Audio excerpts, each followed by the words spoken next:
Alzira olhou para o relógio. 7 da manhã. Olhou para a pia.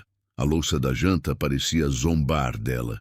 O cheiro de café se misturava ao cheiro de poeira.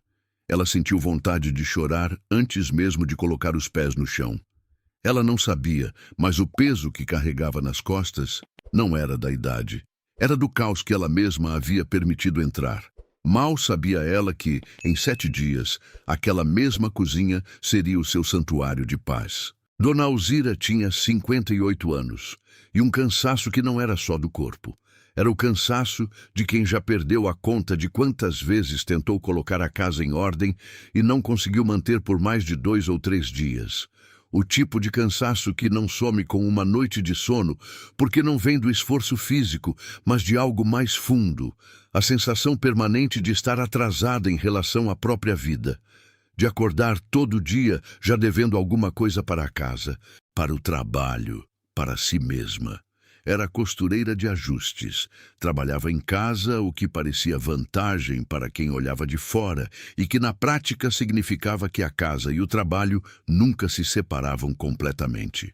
O ateliê era o quarto dos fundos, mas os retalhos chegavam à sala. As linhas apareciam na cozinha. As etiquetas de medida ficavam esquecidas sobre a mesa do café da manhã. A máquina de costura ficava ligada até tarde quando havia prazo. E o barulho dela era o último som antes do silêncio da noite, e o primeiro som depois do despertador. Havia começado como costureira de ajustes 17 anos atrás, quando a fábrica havia fechado, e ela havia precisado de uma solução que coubesse no espaço que tinha e no capital que não tinha. Começou com uma máquina usada e uma clientela formada por indicação boca a boca, e havia construído ao longo dos anos uma reputação de trabalho bem feito, que sustentava a casa e pagava as contas com uma margem que às vezes era folgada e às vezes era tensa, dependendo do mês e da quantidade de encomendas. Mas a casa havia ficado para trás, não de uma vez. Havia ficado para trás com a lentidão das coisas que se acumulam quando ninguém está olhando diretamente para elas. Uma pilha de retalhos que ficava para organizar no fim de semana. Uma gaveta que entrava, mas não fechava direito porque havia coisas demais dentro, e que havia ficado assim porque abrir e reorganizar ia demorar mais do que ela tinha naquele momento. Um armário de cozinha que havia acumulado potes sem tampa e tampas sem pote ao longo de anos de hábito de guardar tudo, porque algum dia alguma coisa poderia ser útil. A casa de Alzira não estava suja, estava sufocada. Havia uma diferença que ela às vezes explicava para si mesma sem encontrar palavras, e que era exatamente essa. Não era falta de limpeza, era excesso de coisa. Excesso de coisa sem lugar. Excesso de lugar ocupado por coisa sem função. E o excesso havia criado uma névoa visual permanente que Alzira havia aprendido a não ver conscientemente, mas que via o tempo todo, que a cansava o tempo todo, que estava sempre no fundo de qualquer coisa que ela tentasse fazer dentro daquele espaço. O prazo havia chegado junto com a vergonha. Era uma encomenda grande. 4 vestidos para a festa de bodas de prata de uma cliente antiga, com detalhes de costura manual que exigiam concentração e a linha certa na hora certa. Alzira havia separado os materiais na véspera, havia colocado tudo em cima da bancada do ateliê com a organização que acreditava ter feito, e na manhã em que começaria a execução, havia descoberto que a linha de cor erva doce que precisava para o bordado do terceiro vestido havia sumido. Não estava na caixa onde deveria estar. Não estava na gaveta de baixo. Não estava no cesto de fios que ficava ao lado da máquina. Havia passado 45 minutos procurando uma linha num espaço de 20 metros quadrados, e quando encontrou a linha embaixo de um retalho de veludo que não deveria estar ali, havia chegado à bancada com a concentração destruída e o prazo 1 hora mais curto. Havia entregado os vestidos, na qualidade certa, no prazo certo, com o sorriso que os clientes esperavam. mas havia chegado em casa naquela noite e sentado na beira da cama com aquele peso específico de quem entregou o resultado, mas sabe que o processo custou mais do que deveria custar. Foi nessa semana que Dona Irene apareceu. Dona Irene tinha 80 anos e carregava a elegância de quem passou décadas em casas grandes, aprendendo que o ambiente é a extensão silenciosa de quem o habita. Havia sido governanta durante mais de 40 anos em 2 famílias diferentes, casas com biblioteca e jardim, e sala de jantar formal onde nada podia estar fora do lugar, nunca, porque fora do lugar significava descuido, e descuido significava desrespeito.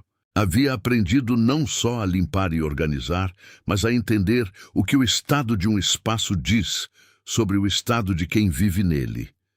E havia aprendido, ao longo de todos esses anos, que a forma mais eficiente de manter uma casa em ordem não era a faxina periódica, mas o hábito diário, o gesto pequeno repetido até virar automático, a decisão tomada de manhã cedo que evitava 10 decisões difíceis ao longo do resto do dia.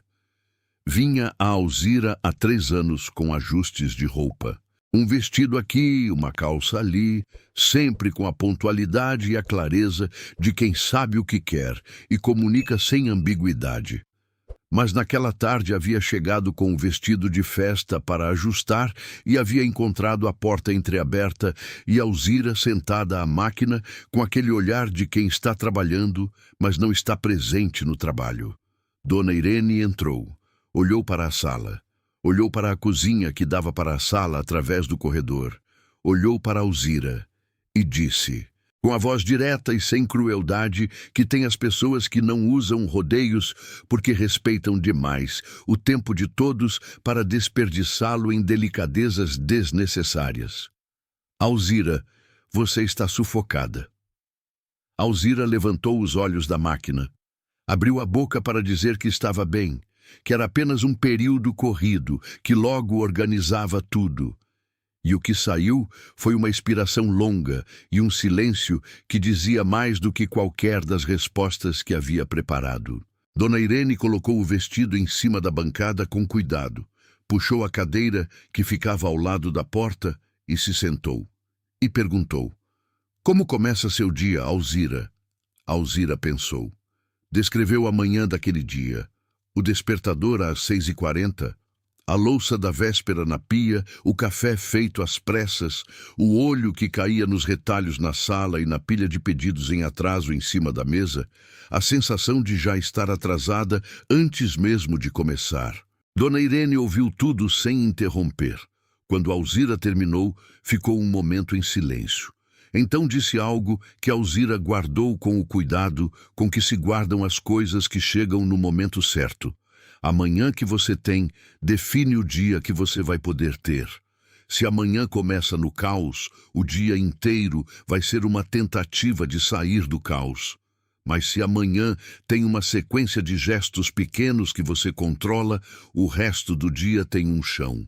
Então, Dona Irene falou sobre os 7 hábitos, não como uma lista de tarefas, não como uma receita de organização que ela havia lido em algum lugar, como um rito, como uma forma de se relacionar com o próprio espaço que ela havia desenvolvido ao longo de décadas de trabalho e que havia visto funcionar em pessoas com casas muito diferentes e vidas muito diferentes, desde que aplicada com constância e sem o perfeccionismo que sabota antes de começar.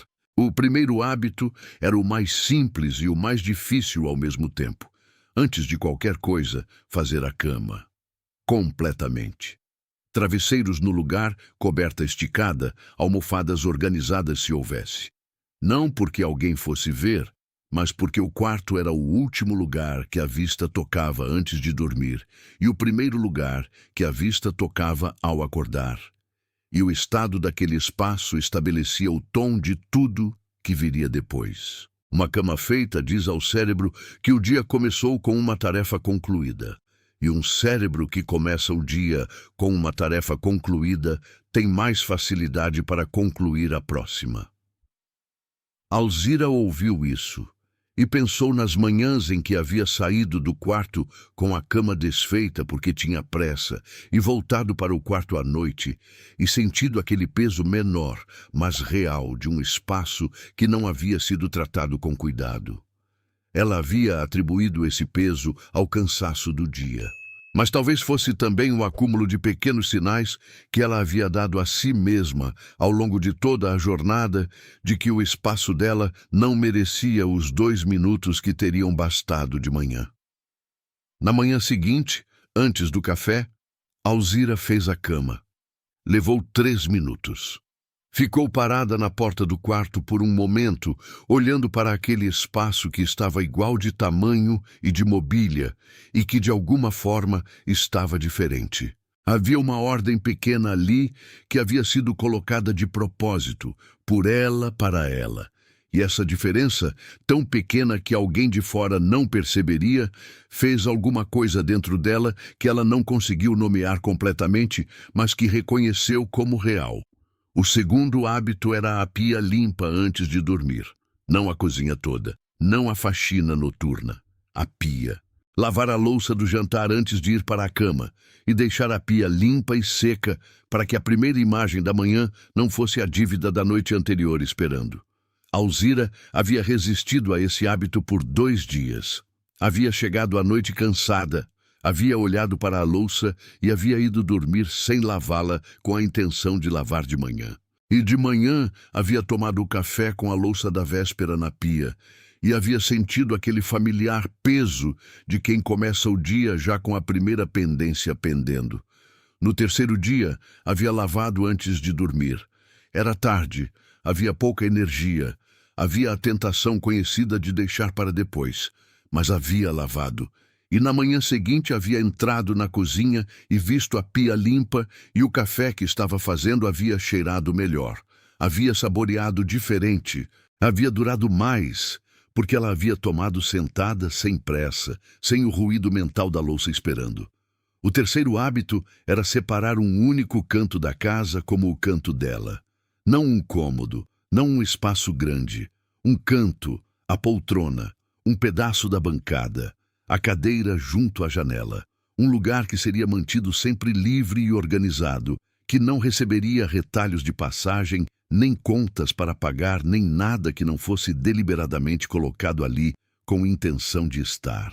Esse canto seria o canto da paz, o lugar onde ela sentaria com o café quando a manhã permitisse, o lugar onde ela colocaria o livro que estava lendo e a xícara que era a sua xícara, não a xícara que sobrou, não a que estava disponível, mas a sua.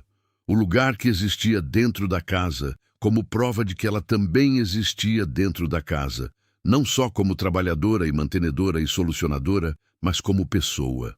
Alzira escolheu a cadeira de palha que ficava junto à janela da sala. Havia um tapete pequeno que ela havia comprado há anos e nunca havia colocado, porque nunca havia encontrado o momento certo. Colocou o tapete, pôs a cadeira sobre o tapete, colocou ao lado uma mesinha pequena que estava no corredor sem função específica. Sobre a mesinha, o livro que havia começado meses atrás e que havia parado no capítulo 5, porque o dia sempre pedia alguma outra coisa primeiro. No canto da cadeira, a xícara de porcelana branca com a borda azul que havia recebido de presente e que nunca havia usado, porque parecia boa demais para o dia a dia. Nenhum desses objetos havia sido comprado, nenhuma reforma havia sido feita. Mas o canto havia aparecido de uma reorganização de intenção, e havia aparecido como um espaço que era dela de uma forma que o resto da casa frequentemente não era.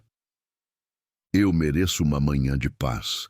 Se você chegou até aqui e reconheceu em Alzira algo que também vive dentro de você, escreva isso agora nos comentários. Eu mereço uma manhã de paz. Não para mim, para você, para o seu cérebro. Para a mulher que trabalha o dia inteiro e merece ter um lugar dentro da própria casa que a receba como pessoa e não como funcionária. Alzira começou a aplicar a regra que Dona Irene chamou de 2 minutos. A tesoura que usou voltava para o lugar antes de pegar a próxima peça. O carretel de linha ia de volta ao compartimento certo antes de começar a costura seguinte. No começo, parecia uma interrupção. No terceiro dia, começou a parecer ritmo. E no fim da primeira semana, Alzira percebeu que havia passado o dia inteiro sem procurar nenhuma ferramenta, sem aquela perda de tempo que ela havia aprendido a aceitar como normal e que normal não era. Era o custo invisível da desordem, pago todo dia em minutos desperdiçados que somados representavam horas que ela nunca havia conseguido devolver para si mesma. O quinto hábito, Alzira havia subestimado antes de experimentar. Abrir as janelas logo pela manhã, todas as que pudesse, pelo menos por 10 minutos. Parecia simples demais para fazer diferença. Na primeira vez que o fez de propósito, como gesto deliberado e não como acidente de uma manhã quente, ficou parada perto da janela da sala por um momento, sentindo o ar entrar. Era o mesmo ar de sempre. Mas havia algo no ato de escolher abri-la que mudava como ela recebia o que entrava. O cheiro da manhã, o som distante da rua, a qualidade diferente da luz. A casa que havia estado fechada na noite anterior se abria. E Alzira, que havia estado fechada também em tudo o que não havia conseguido fazer, se abria junto. A manhã da terceira semana trouxe chuva forte e as costas doendo com aquela dor específica de quem passou horas curvada sobre a máquina no dia anterior. Alzira acordou com o céu cinza e com o corpo pedindo para ficar na cama mais 10 minutos, mais 15, talvez só um pouco mais. Pensou nos hábitos e sentiu a tentação familiar de deixar para amanhã. Amanhã o dia seria melhor. Amanhã o corpo estaria descansado. Amanhã ela faria tudo direitinho. Mas havia algo diferente dessa vez. Havia a memória das manhãs anteriores. A memória da cama feita e do café tomado com a pia limpa e do canto da cadeira com o livro esperando. Havia a memória de como aquelas manhãs haviam sido diferentes das outras, de como o dia que vinha depois de uma manhã com hábitos era um dia que ela chegava ao fim com menos peso do que carregava quando começava.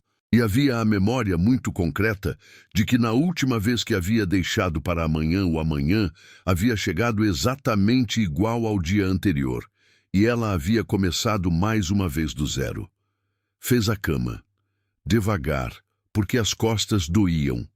Abriu a janela um pouquinho, não todas, porque estava frio, mas uma. Lavou a cara. Foi para a cozinha onde a pia estava limpa porque havia lavado a louça na noite anterior. Fez o café. Sentou na cadeira de palha com a xícara de borda azul.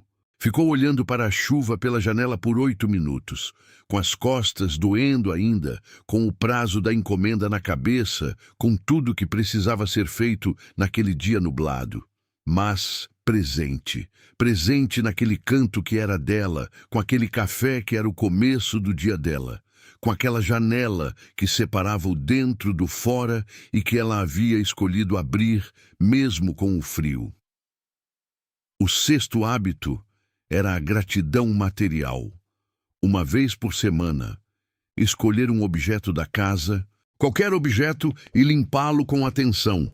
Não a limpeza geral, não a faxina, a limpeza de um objeto, a panela de pressão que ficava no fogão, o espelho do banheiro, a moldura da foto que ficava em cima do aparador.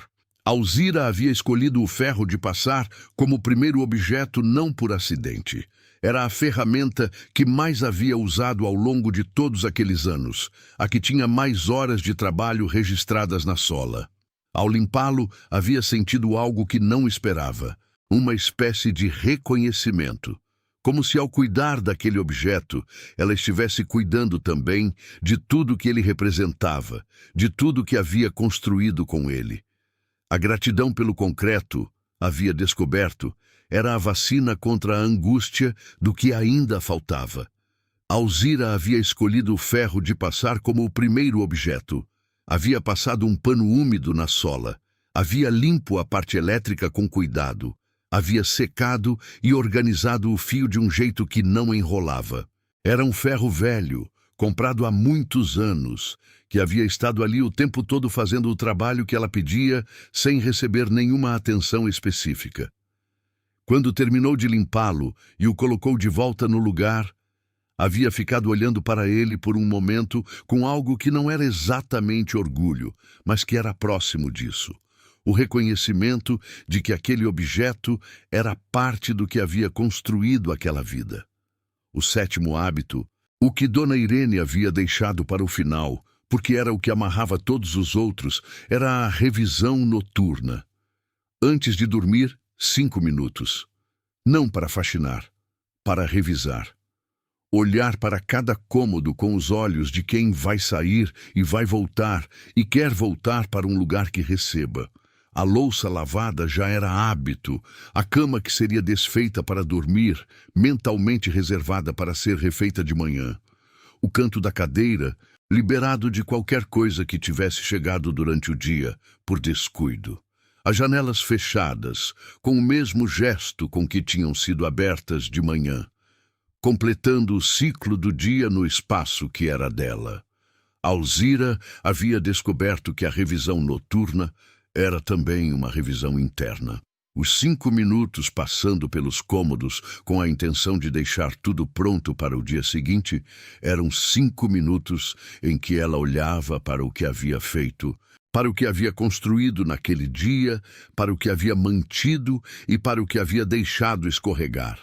Não como cobrança, como observação. E a observação sem cobrança, havia descoberto, era o que tornava possível tentar de novo no dia seguinte sem o peso acumulado do julgamento. A encomenda que mudou tudo chegou 6 semanas depois da primeira conversa com Dona Irene. Era um pedido de uma loja de roupas no centro, não uma cliente individual. 18 peças para ajustar em 5 dias, com especificações detalhadas que haviam chegado por escrito e que Alzira havia lido e relido para ter certeza de que havia entendido cada detalhe antes de confirmar o prazo. Era o tipo de encomenda que no passado havia gerado aquela tensão específica de quem aceita, sabendo que vai ser difícil e que a dificuldade vai ser aumentada pela desordem do espaço onde vai trabalhar. Mas o espaço havia mudado. Não havia sido uma reforma. Não havia sido uma compra de organizador, ou de sistema de gavetas, ou de qualquer produto que prometesse resolver o caos em um fim de semana. Havia sido o acúmulo de 6 semanas de gestos pequenos, repetidos toda manhã e toda noite, de objetos devolvidos aos lugares em 2 minutos, de janelas abertas e pias limpas, e camas feitas, e o canto da cadeira mantido livre como prova de que ela existia naquele espaço como pessoa, e não só como trabalhadora. Alzira havia terminado as 18 peças em 4 dias. Havia chegado à loja com as peças embaladas no papel de seda que usava para entregas especiais.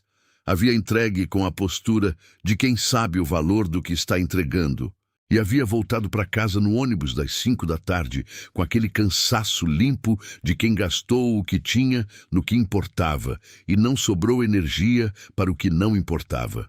O tipo de cansaço que permite dormir bem, não porque havia trabalhado mais horas, porque havia trabalhado com menos atrito, porque cada ferramenta estava onde deveria estar quando ela precisava. Porque a concentração que antes havia gasto procurando a linha certa, ou o botão certo, ou a agulha certa, havia ficado disponível para o que importava, que era a costura. E a costura havia ficado melhor, havia ficado mais precisa, havia ficado com a qualidade que ela sabia que entregava, mas que às vezes se perdia no ruído do caos. Com o dinheiro do prazo adiantado, Alzira foi ao mercado e comprou uma planta. Uma única planta, pequena, com folhas verdes, que ela havia olhado muitas vezes em vitrines e em casas de outras pessoas, e que nunca havia comprado para a própria casa, porque havia sempre algo mais urgente, sempre algo mais necessário, sempre uma razão para deixar o gosto pessoal para depois. Colocou a planta na janela da sala, ao lado do canto da cadeira. Ficou olhando para ela por um tempo que não mediu. A casa estava em ordem. O ateliê estava arrumado. A pia estava limpa. A cama no quarto estava feita. As janelas estavam abertas e o ar tinha o cheiro de manhã e de terra úmida da planta recém-regada. Era a mesma casa de sempre, mas era outra coisa completamente. A nora apareceu sem avisar num domingo de manhã, como era hábito dela, com aquele jeito de quem entra, esperando encontrar o que sempre encontrou, e que desta vez ficou na porta por um segundo, com uma expressão que Alzira reconheceu como surpresa antes de ser qualquer outra coisa. A sala estava limpa. A cozinha estava em ordem. Havia o cheiro do bolo que estava no forno, que Alzira havia colocado mais cedo, com a tranquilidade de quem tinha tempo para colocar um bolo no forno, porque o resto da manhã havia sido governado antes que as visitas chegassem. Alzira estava sentada na cadeira de palha, com o livro no colo, a xícara de borda azul na mão, a planta verde ao lado. A nora olhou para tudo aquilo, olhou para Alzira e disse, com a voz de quem não está conseguindo esconder a surpresa: "Quem você contratou?" Alzira fechou o livro com calma. Olhou para a nora com aquele sorriso específico de quem tem algo que é seu de verdade e não precisa que ninguém confirme, embora seja agradável quando confirmam. "Eu contratei a minha nova rotina", disse, e voltou para o livro. Dona Irene havia passado para buscar a roupa ajustada na semana seguinte à entrega da encomenda grande. Havia entrado, havia olhado para a sala, havia ficado parada por um segundo, com aquele olhar de quem está avaliando sem julgamento, e havia dito, com a calma de quem não precisa exagerar porque a observação já diz tudo: "Está diferente aqui, Alzira." Alzira havia respondido: "Está." Dona Irene havia pago o ajuste, havia dobrado a nota com a precisão de sempre e, antes de sair, havia olhado para a planta que estava na janela ao lado da cadeira de palha. Depois, havia olhado para Alzira. "Você entendeu?" havia dito. Não era elogio, era diagnóstico. Era o reconhecimento de quem havia plantado algo e estava vendo o que havia brotado. Alzira havia ficado na porta vendo Dona Irene se afastar pela calçada com o passo lento e firme de quem não tem pressa, porque aprendeu que a pressa é uma forma de não estar presente no que se faz.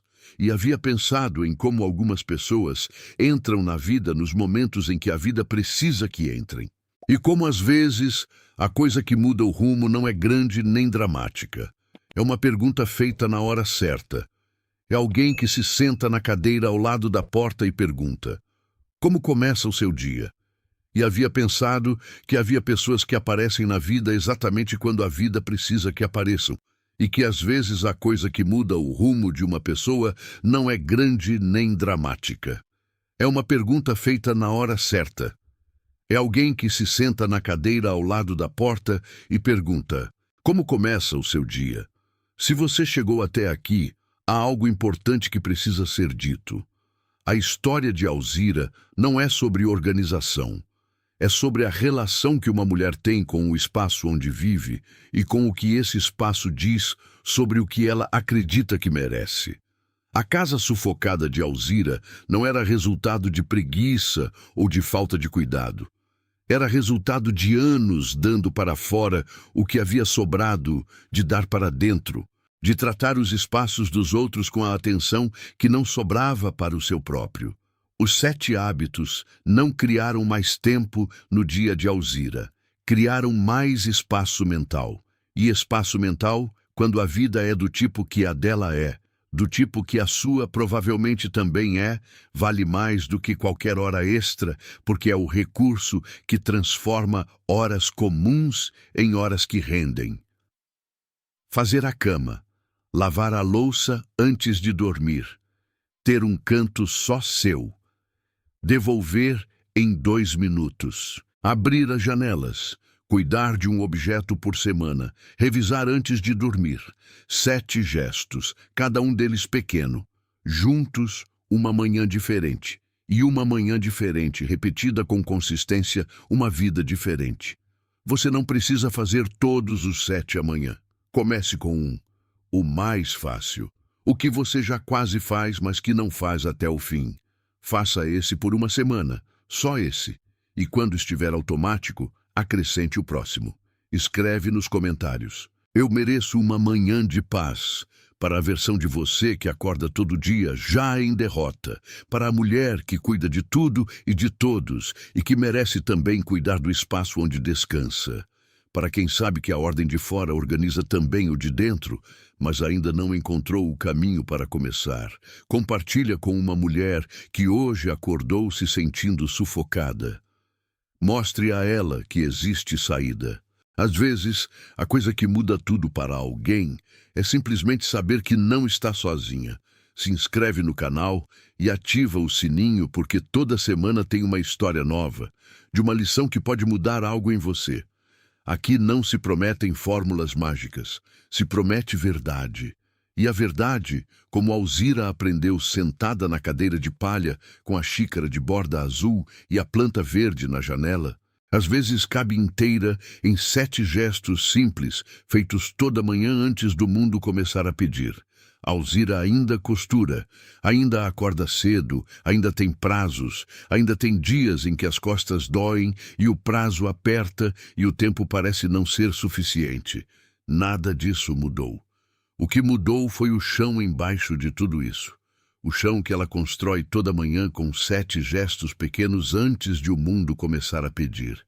A cama feita, a pia limpa, o canto que é dela, a ferramenta no lugar, as janelas abertas, o objeto cuidado, a revisão antes de dormir, 7 gestos, uma manhã, e uma manhã assim repetida, dia após dia, com a consistência de quem entendeu que não é perfeição que se busca, mas presença, transforma o espaço onde se vive no espaço que se merece.